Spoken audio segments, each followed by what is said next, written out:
Before we jump into our episode today, I want to let you know that I am jumping on the Black Friday, Shop Small Saturday, Cyber Monday bandwagon.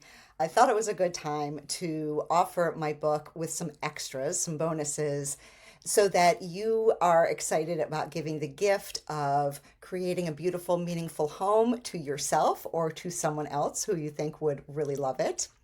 So, in addition to getting a signed copy of the book from me, you can also choose one of three options. The first option is to have the book beautifully gift wrapped, including a small ornament of a house, a very simplistic ornament of a white clay house. That, yes, you can put it on a tree if you have one, but I tend to put ornaments like this hanging from doorknobs or drawer pulls throughout the year. So feel free to do that if you prefer.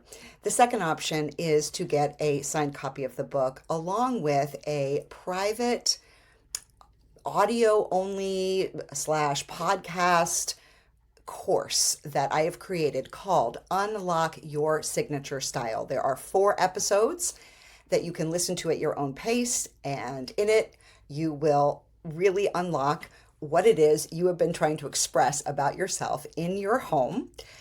And the third option is to get the signed copy of the book along with a one-on-one video call with me, a private coaching, consulting call where we can talk about anything you want in your home and hopefully solve some of your design dilemmas. So this offer starts on Black Friday, which is November 28th, and it goes for 1 week through December 1st. And I do have a limited supply of books. My publisher has sent me a box of books, so that's what I've got to work with. I hope that one of these options sounds great to you. You can find out all about it by signing up for our newsletter, slowstylehome.com. Click on the free guide and you will be in the queue for the newsletter to find out all about the offers, as well as be reminded about when the cart opens and when it closes. Like I said, it's just for 1 week until supplies are gone. Again, these specials will be available starting November 28th.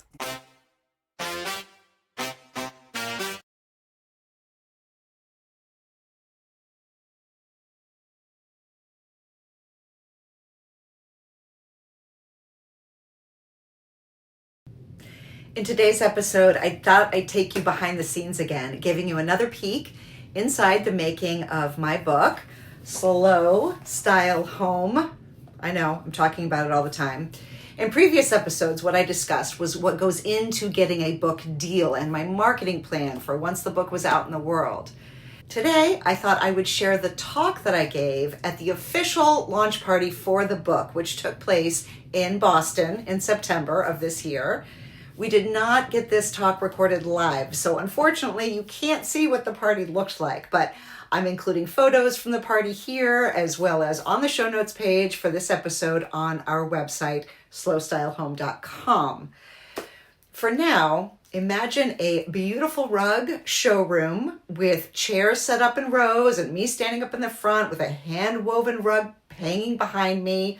Off to the side is a bar where we offered a signature cocktail, an Aperol Spritz. I chose this drink because not only is it refreshing in the heat of September, but it's orange. And as you can see, there's an orange band of color going down the side of the book cover and lots of orange sprinkled throughout the book. Near the bar are cocktail tables covered in different vintage linens and set with a bouquet of wildflowers and vintage bowls holding the nuts and the olives. There are more hors d'oeuvres set up as well. I brought all of this in to showcase different aspects of the book. After I was introduced, I started my talk with this: serendipity, inspiration, and experimentation. Those are the 3 words that made me want to write this book, and I hope they're what you take away after you're done watching. So I'll come back to them. For the past 30 years or so, I've been developing my aesthetic, or what I now refer to as my signature style. But for a long time, I didn't know I was doing this. I was a young 20-something trying to figure out who I was and which of my passions I should hitch my wagon to. So I did what any self-respecting young adult does when they cannot get a job and have no idea what they want to do with their lives. I went to graduate school twice. In my 30s, I was learning how to become a mom and that each kid needs to be parented differently, in part because one of my kids was facing challenges that no parent is prepared for when you're pregnant and painting the nursery. Along the way, I was floundering. I just didn't know what I wanted to do with my life, and I moved a ton. Slowly, when I would periodically stop and take stock of where I'd been and what I'd done, I began to realize that the one constant was my desire to use my surroundings as a place of refuge and as a creative outlet, as a way to express who I was at the time. And I found that I cared deeply about experiencing and living with beauty. About 15 years ago, I started a business. I use the term loosely, with a very talented and creative friend. We spent a year blogging 5 days a week about everything we loved related to interiors. We didn't know what we were doing. We certainly didn't know how it was going to make any money, but we did have a name for it: Little Yellow Couch. We found an antique settee that needed some love. We reupholstered it in a mustard yellow velvet with tufting and had the wooden curved arms re-exposed. And that couch is here with me today. It's right over there where I will be sitting to sign books after this talk. And right now, it's just in my bedroom where I'm sitting. Fast forward to about 10 years ago, and the blog that we had started morphed into a podcast. My friend wanted to move on to other things, but I had this inkling that I should keep going. You know, I think we've all had moments in our lives when we question, should I stay on this path? Am I just in a rut? Or maybe I've plateaued? Or is this the dip that happens right before something really good comes out of it all? Most of the time, I'm still unsure. But being here today, being able to hold a book in my hand, one that I've written, and talking to a room full of people about it, that feels like the last 15 years might have been worth it. Not because my name is on the cover of a book, although admittedly that is pretty cool, but because I feel like I now have something to say about a piece of our culture that's been bugging me, and I've come up with a way to deal with it and to think about it. And my hope is that the way I'm thinking and feeling about it resonates with you and your life experience and how we're all experiencing the concept of home. I believe that there's been an onslaught of imagery and a very loud cultural narrative that's been telling us this is what a dream house should look like, this is how you get one, and this is who gets to have one. And as a result, what I'm seeing is a bunch of homes that look exactly alike with no personality allowed because, resale or judgy friends. So my reaction is to push back against the flattening out of what was once beautiful, pushing back against one size fits all rules that are coming out of the woodwork, by the way. I mean, have you seen some of these ridiculous headlines? 5 paint colors that you should never use together, or say goodbye to these design trends, your home is officially ugly, or 7 decorating mistakes that your friends will laugh at you behind your back. The vicious cycle begins. We're bullied into thinking that our homes aren't good enough, we're not creative enough, yada, yada, yada. And the solution is obviously to buy more stuff, right? I think a real dream home is where you're developing who you are by taking the lessons you've learned from the past and figuring out where your curiosity will lead you into the future and representing all of that as a kind of visual autobiography inside your space. So the goal of this book is to liberate you from mass-produced generic design so you can create a one-of-a-kind home that's meaningful and beautiful according to you. So let me go back to those 3 things that I mentioned at the beginning: serendipity, inspiration, and experimentation. As I was developing a framework for teaching people how to develop an aesthetic, not a style category, but an aesthetic, I realized that taking your time was key.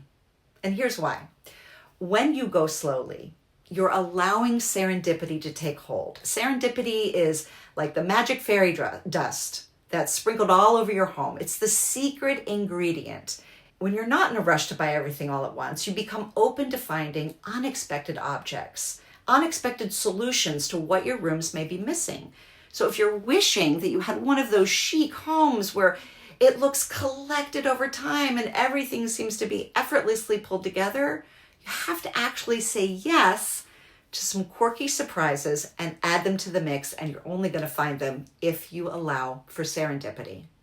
As for inspiration, well, do you remember a time when we weren't all finding inspiration on Instagram or HGTV or an influencer?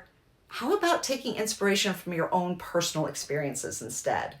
So rather than doing a copy-paste project, why not pull colors and materials and patterns and textures and tastes of a favorite vacation or a piece of art or an incredible meal? Yes, you have to learn how to translate that into design decisions. But in my experience, figuring out what I want to surround myself with in order to recreate a memorable feeling, that's fun. That's play. Which brings us to experimentation. Start with what you have.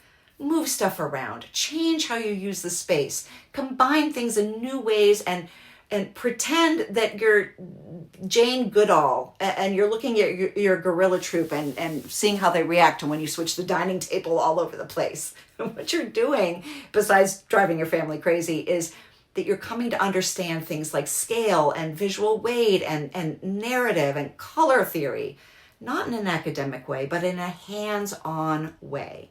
Because to me, the joy that you imagine you will feel when you finally get your dream home is actually found in the process of creating it. Now, as you flip through the Slow Style Home book, you'll notice that there are all kinds of aesthetic preferences in here. Some with a more contemporary feel, some more old and historic, from minimalist to maximalist and across different budgets. And I've chosen this variety of homes to illustrate that the slow style approach can work for anyone who's interested in the principles behind it. But there are commonalities woven throughout all of these homes in the book as well. And so in the second half of the book, I devote a chapter to each of these commonalities. There are 5 design elements that are found in every slow-styled home. They are art, antiques, nature, handmade, and culture or heritage. And I wanted each of these represented in the party. So you'll see paintings by Ruth Scotch. For antiques, I've mentioned my little yellow couch here, plus my collection of vintage tablecloths and serving bowls. For nature, we've got cut flowers in the room, and nature has inspired several of the rugs that you see in the space. They're also representing the value of having handmade and handcrafted objects in our homes. And as for culture, what I mean by that is our own cultural heritage that we can draw from when deciding how to decorate our homes, as well as the cultural heritage of the places we may visit on our travels or buy from in stores that care about where things come from and who made them. Thank you so much for listening or watching this episode. It means a lot to me. And again, I've included photos here and in the show notes page of this episode at slowstylehome.com.